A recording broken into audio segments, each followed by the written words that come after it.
It's 2:47 a.m. The blue light from your phone is the only thing illuminating your face in the darkness. You know you should be sleeping, but here you are, thumb moving in that familiar rhythm, scrolling, always scrolling. Then you see it, that post. Maybe it's someone bragging about their perfect vacation while you're drowning in bills. Maybe it's a political opinion that makes your chest tighten. Maybe it's just someone being wrong. So incredibly, infuriatingly wrong. Your heart rate picks up. Your jaw clenches. And suddenly, there it is, that surge of something dark and electric running through your veins. Your thumb hovers over the comment section. You can already taste the words you want to type. Sharp words, cutting words, the kind that would slice right through their smug confidence. For just a moment, you feel powerful. You feel righteous. You feel dangerous. But then, click, you close the app. You tell yourself you're being mature. You're taking the high road. You're better than that. But here's what nobody talks about. That impulse you just felt, that flash of venom, that hunger to tear someone down, it doesn't just disappear when you close your phone. It doesn't evaporate into the digital ether. It goes somewhere. It lives somewhere. And that somewhere has a name. Carl Jung, one of the most brilliant minds to ever study the human psyche. He called it the shadow. Not some mystical entity lurking in dark corners, but the hidden side of your own mind. The part you've been taught to fear, to suppress, to pretend doesn't exist. But it does exist. It's been there all along, waiting in the wings of your consciousness. And that moment, right there at 2:47 a.m. with your thumb hovering over destruction, that's not a flaw in your character. That's your shadow speaking. And it has something very important to tell you. The question is, are you ready to listen? Welcome to the most visited museum in human history. It never closes. It has no admission fee. And you've probably spent at least 2 hours there today already. It's called your social media feed. Walk through the exhibits with me. Here's the Instagram gallery. Perfectly arranged breakfast bowls, sunset yoga poses, and relationship milestones that look like movie stills. Over here, the LinkedIn wing. Career achievements polished to a high shine, networking victories, and humble bragging disguised as gratitude posts. Every photo filtered, every caption curated, every moment optimized for maximum admiration. You're not just viewing this museum, you're a featured artist. Your life carefully edited and displayed for the world to see. The promotion, but not the anxiety attacks. The vacation photos, but not the fight you had at the airport. The confident selfie, but not the 17 takes it required. We've become master curators of our own existence, haven't we?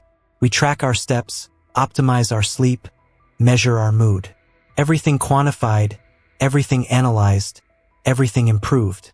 We've turned self-improvement into a religion and our phones into portable confessionals where we showcase only our finest sins and most photogenic virtues. But here's what's fascinating. While you're busy perfecting your public exhibition, there's a whole other wing of your museum that stays locked, hidden from visitors, closed to the public, sometimes even closed to you. It's the basement collection, the pieces you don't display, the parts of yourself that don't make it into the highlight reel. Carl Jung spent his life studying these hidden rooms of the human psyche. Born in Switzerland in 1875, he understood something revolutionary. We are not just the person we present to the world. We are not just our carefully curated Instagram stories or our polished LinkedIn profiles. Jung discovered that tucked away in the shadows of every consciousness lies what he called the shadow, a psychological storehouse of everything we've decided we're not supposed to be. It's not evil. It's not demonic. It's simply human. Every time society tells you that anger is unacceptable, you don't destroy your anger, you relocate it to the shadow. When you learn that selfishness is wrong, your selfish impulses don't disappear, they move underground. When you're taught that weakness is shameful, your vulnerability doesn't vanish, it goes into hiding.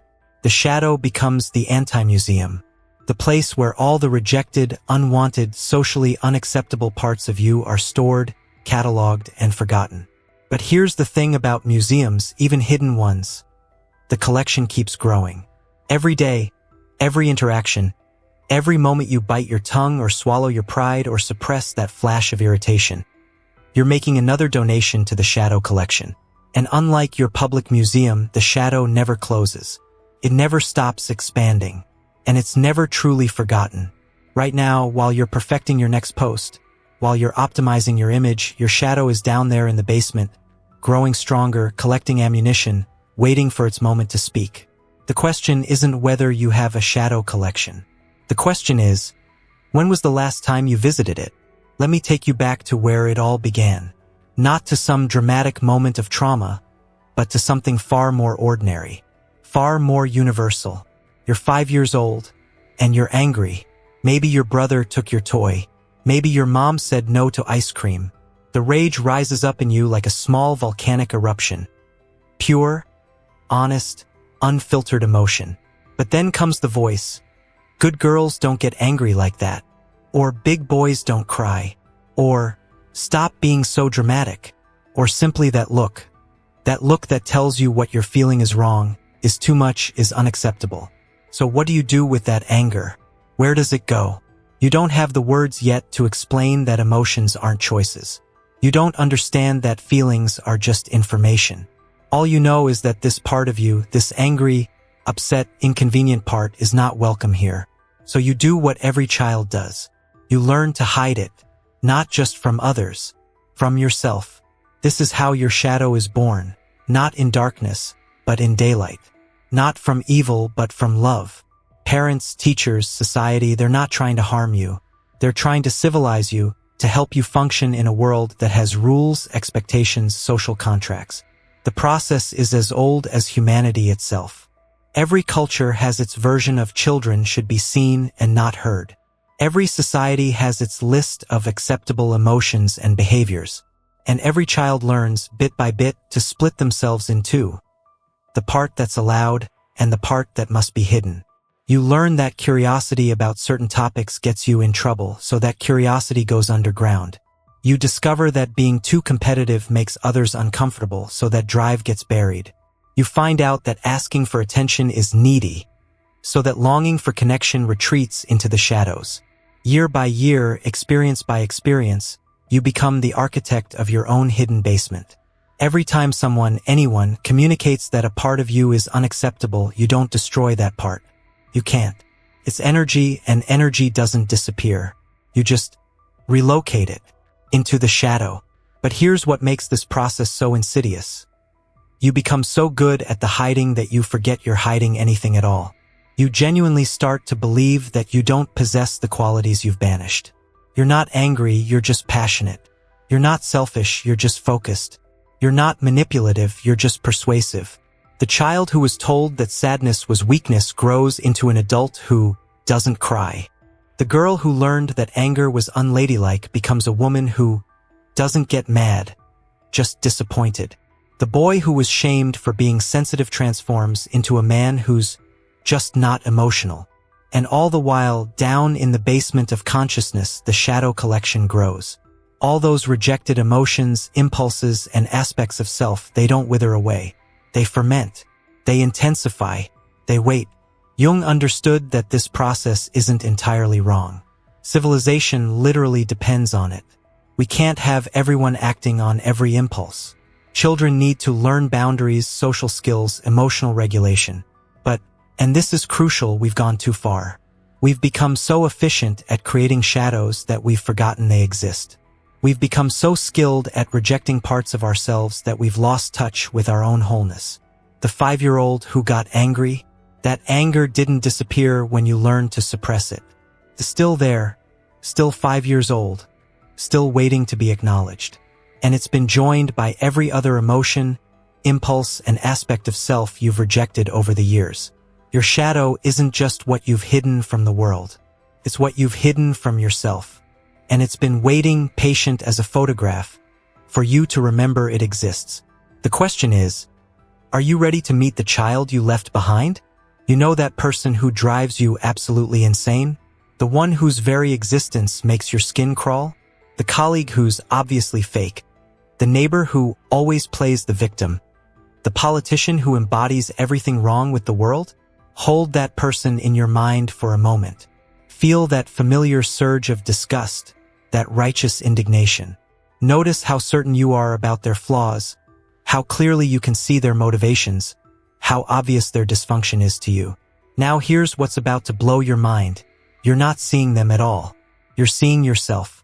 Welcome to what Jung called the projection theater. The most popular show in town, playing 24 hours a day on every screen, in every conversation, in every judgment you make about another human being. See, the human psyche is like water, it always finds a way out. When you can't acknowledge your own anger, greed, or selfishness, when these qualities become too dangerous to admit, your mind performs a magic trick.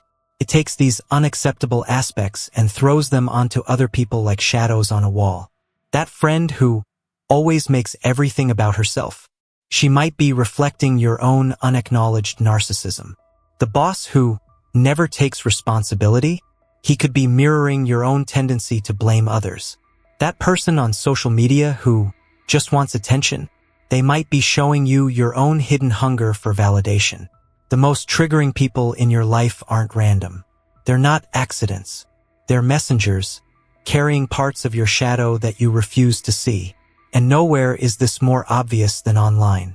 Social media has become a 24/7 projection theater where millions of people point fingers at strangers, absolutely certain of their moral superiority. The comments sections have turned into confession booths where we confess other people's sins while remaining blind to our own. Watch yourself scroll. Notice what makes you stop. Notice what makes you feel that familiar rise of irritation or disgust. That person posting too many selfies, what does that trigger in you about vanity?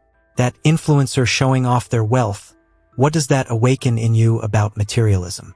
That friend who seems to have perfect relationships, what does that activate in you about envy? The intensity of your reaction is directly proportional to how much you've rejected that quality in yourself. Here's the psychological rule that will change how you see everyone. What you spot, you've got. If you can clearly see someone's manipulation tactics, you understand manipulation because you have the capacity for it. If their selfishness enrages you, it's because your own selfishness is threatening to surface. If their neediness disgusts you, it's because you've worked so hard to hide your own needs. Jung discovered that we don't just randomly notice flaws in others. We notice the flaws that exist within us but that we've banished to the shadow. It's like having emotional radar that only picks up frequencies we ourselves broadcast. The person you can't stand isn't your opposite, they're your mirror. And the most maddening part? They're probably completely unconscious of the behavior that triggers you, just like you're unconscious of possessing it yourself. They're just living their life being human, expressing the very qualities you've spent years, maybe decades, suppressing in yourself. This is why arguments feel so futile, why political debates go nowhere, why family conflicts repeat the same patterns over and over. Everyone is fighting their own shadow, projected onto everyone else. Everyone is certain the problem is out there while the real battlefield is internal. But here's the revolutionary part of Jung's insight. The moment you recognize projection, the moment you can ask yourself, what is this person showing me about myself? Everything changes. The person who triggers you becomes your teacher. The qualities that disgust you become doorways to your own wholeness. The enemy becomes the key to your freedom. Right now, think about that person who irritates you most. Feel that familiar rise of judgment. But this time, instead of pointing outward, turn the finger around. What if they're not the problem? What if they're the solution you've been looking for? What if your shadow has been trying to get your attention all along, and it's been using other people as its megaphone? Stop.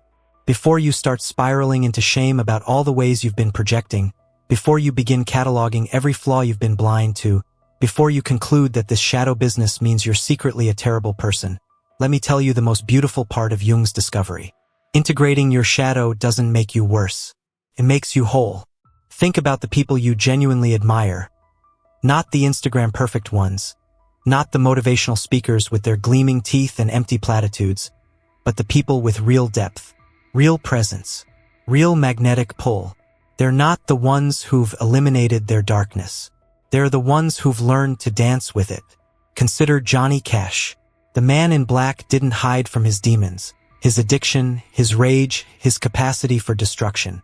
He faced them, owned them, and transformed them into art that touched millions. His darkness didn't make him less compelling. It made him more human, more real, more powerful. Look at Maya Angelou, who could write with equal beauty about love and trauma, hope and despair. She didn't pretend her painful experiences never happened. She didn't present a sanitized version of herself. She integrated her whole story, light and shadow, into a voice that could heal others. These aren't people who conquered their shadow. These are people who befriended it. See, here's what our self-help culture gets completely wrong. The goal isn't to become a better version of yourself by cutting away the unacceptable parts. The goal is to become a more complete version of yourself by embracing the full spectrum of who you are. When you acknowledge your capacity for anger, you can channel it into passion for justice. When you own your selfishness, you can set healthy boundaries. When you admit your manipulative tendencies, you can use that understanding to influence positive change.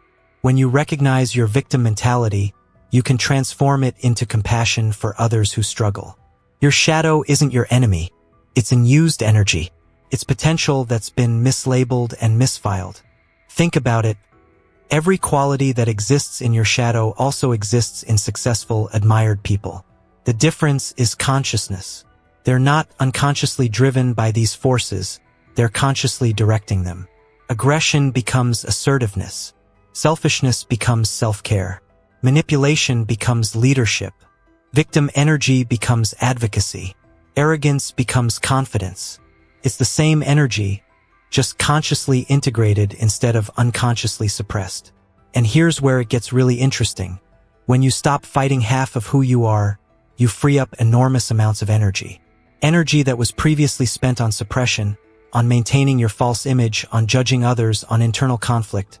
All of that energy becomes available for creativity, for authentic relationships, for actually living your life. People who've done this work have a different quality about them. They're less defensive because they're not hiding anything. They're less judgmental because they've made peace with their own complexity. They're more creative because they're not censoring themselves. They're more attractive, not physically but magnetically, because they're operating from wholeness instead of fragmentation. You know these people when you meet them. They have a kind of fearless authenticity that's both unsettling and inspiring. They can acknowledge their flaws without collapsing into shame. They can own their mistakes without losing their self-worth. They can be human without apologizing for it. This is what Jung meant by individuation, not becoming perfect, but becoming whole. Not eliminating your shadow, but expanding your consciousness to include it. Voice becoming more direct, more challenging. So here's the invitation your shadow has been extending all along. The one you've been too afraid to accept. Stop trying to be good. Start trying to be real. Stop trying to eliminate your darkness. Start learning to direct it consciously. Stop trying to be someone else's idea of perfect. Start becoming your own idea of complete. Because the world doesn't need another perfectly curated version of who you think you should be. The world needs the full, unedited, courageously authentic version of who you actually are. Your shadow isn't asking you to become a monster. It's asking you to become human. Are you ready to accept the invitation? All right, you're convinced. You understand that your shadow exists, that it's been running the show from behind the curtain, that integration is the path forward. You're ready to do the work. But now comes the question everyone asks. How exactly do I befriend the parts of myself I've spent a lifetime running from? The answer isn't found in some dramatic mountaintop revelation or expensive therapy retreat. It's found in the small moments, the daily interactions, the split seconds when your shadow surfaces and you have a choice. React unconsciously or respond with awareness. Here's your first tool, the trigger practice. Every time someone irritates you today, and they will pause, just for 3 seconds. Instead of immediately justifying your reaction or planning your response, ask yourself one simple question. What is this person showing me about myself? Your coworker interrupts you in a meeting. That familiar flash of anger rises. But instead of mentally rehearsing how rude they are, you pause and ask, do I interrupt others? Do I struggle with feeling unheard? What part of me needs to dominate conversations? Your friend cancels plans last minute. The disappointment hits. followed by that story about how they're always flaky, always selfish. But you pause. When do I cancel on others? How do I handle my own changing needs? What part of me fears being abandoned? This isn't about becoming paralyzed by self-analysis. It's about developing what Jung called conscious curiosity, the ability to approach your reactions with the same fascination you'd bring to solving a puzzle. Here's your second practice, the emotion archaeology. When you feel something intense, anger, jealousy, disgust, contempt, don't immediately try to fix it or justify it. Get curious about it. Where do you feel it in your body? What memories does it bring up? What does this emotion want you to know? That surge of jealousy when you see someone's success? Instead of pushing it away or feeling guilty about it, lean into it. What specifically are you jealous of? What does their success represent that you feel you lack? What is your jealousy trying to protect or pursue? That flash of contempt when someone shares their struggles publicly? What does their vulnerability trigger in you? What part of you has learned that showing weakness is dangerous? What aspect of your own pain are you not willing to acknowledge? Your third tool, the daily shadow inventory. Every night before bed, ask yourself 3 questions.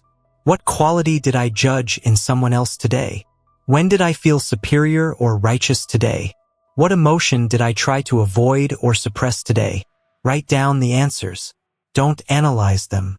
Don't fix them. Just notice them. You're building a relationship with your shadow, and like any relationship, it starts with paying attention. But here's the crucial part. This isn't about acting on every dark impulse or expressing every suppressed emotion. A person who's integrated their shadow doesn't become someone who screams at traffic or posts vindictive comments on social media. Integration means conscious choice instead of unconscious reaction. When you recognize your anger, you can choose how to channel it. Into a difficult conversation that needs to happen. Into advocacy for something you care about. Into setting a boundary you've been avoiding.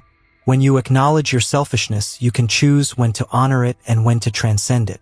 You can take care of your own needs without guilt, and you can also choose generosity from a place of fullness rather than obligation. When you own your capacity for manipulation, you can catch yourself when you're being unconsciously manipulative, and you can also use your understanding of influence for positive purposes. This is what conscious shadow work looks like in practice. Not suppression, not indulgence, but awareness and choice. Start small. Pick one person who consistently triggers you. For the next week, every time they irritate you, ask yourself, what is this showing me about myself? Don't try to fix anything. Don't try to change them. Just collect data about your own reactions. Watch what happens to your relationship with that person when you stop needing them to be different and start being curious about why they bother you. This work isn't comfortable. Your ego will resist it. Your mind will create elaborate stories about why other people really are the problem. Your shadow will hide deeper when it realizes you're looking for it. But every moment of conscious choice, every pause before reaction, every question you ask yourself instead of judgment you pass on others, these small acts are revolutionary.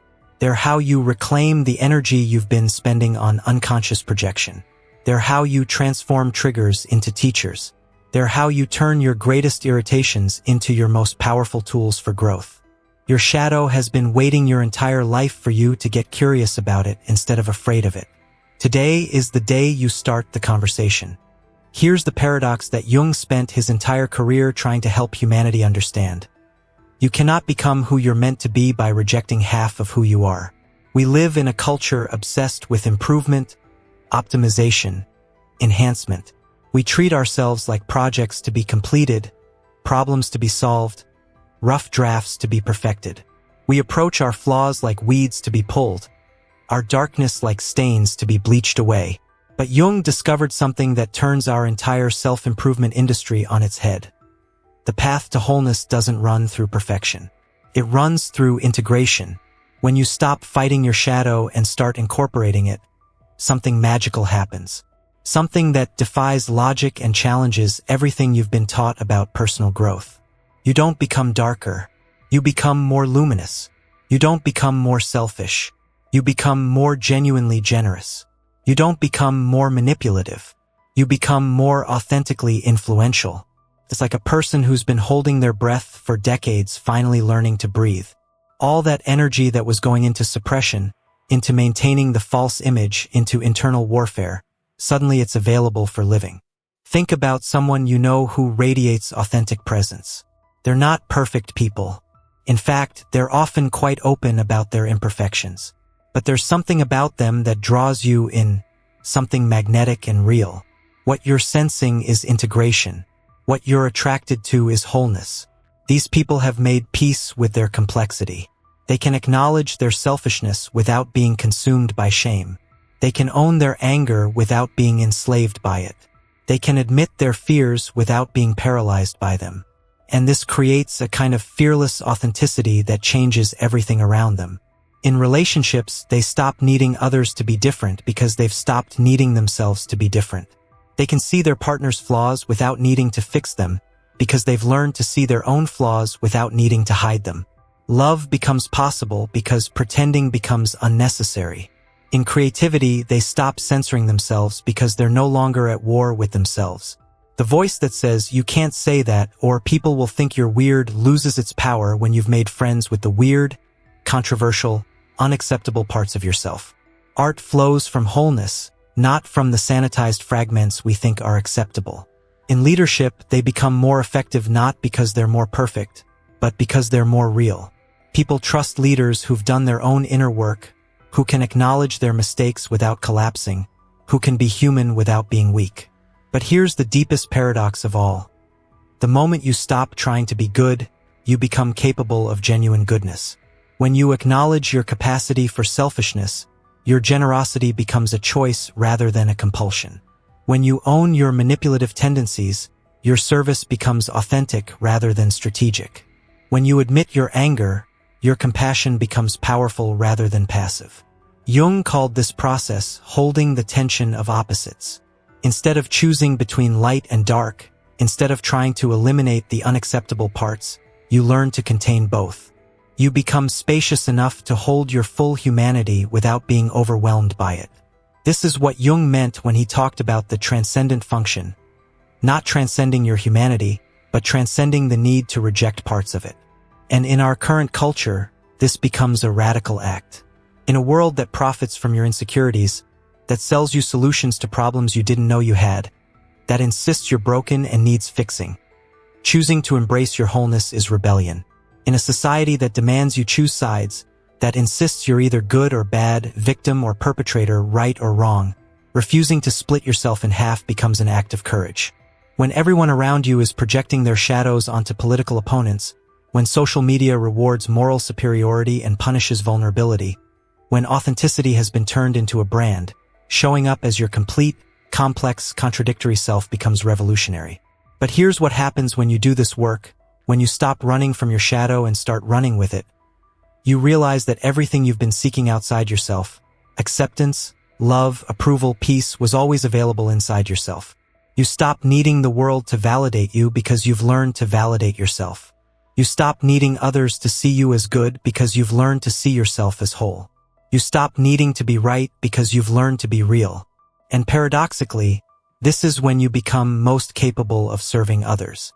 Not from a place of trying to prove your worth, but from a place of overflow. Not from a need to be seen as good, but from a genuine desire to do good. Your shadow doesn't disappear when you integrate it. Transforms. It becomes fuel for your passion, foundation for your compassion, source of your creativity, and ground for your authenticity. This is Jung's ultimate insight.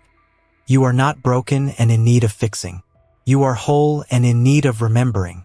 The question isn't how to become a better person. The question is how to become a more complete person. And the answer has been waiting in your shadow all along. Here we are. The end of the story, but really it's the beginning of yours. You came into this journey thinking your shadow was something to fear, something to fix, something to fight. But now you know the truth. Your shadow isn't your enemy. It's the missing piece of yourself you've been searching for your entire life.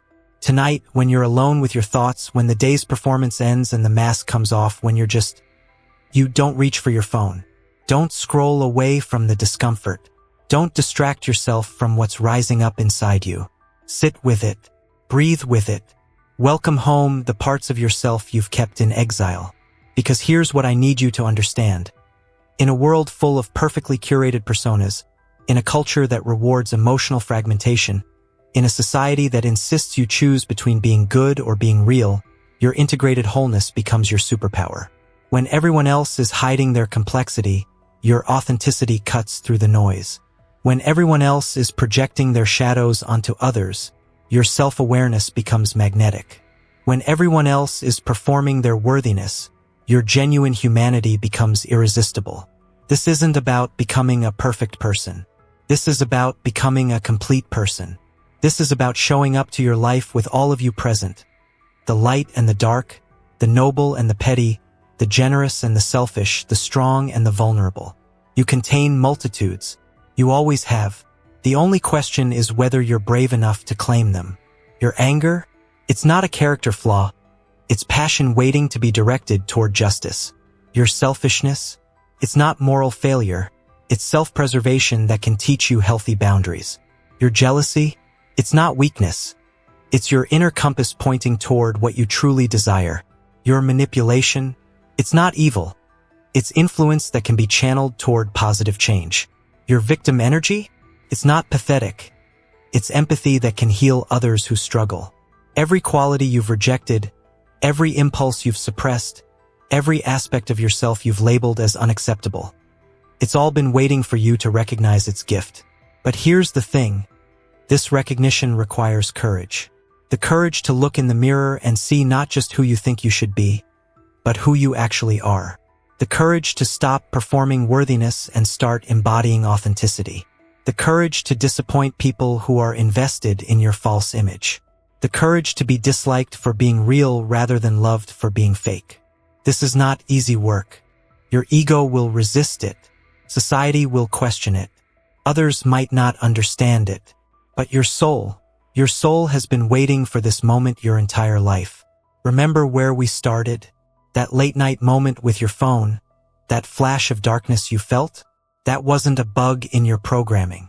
That was your shadow trying to get your attention.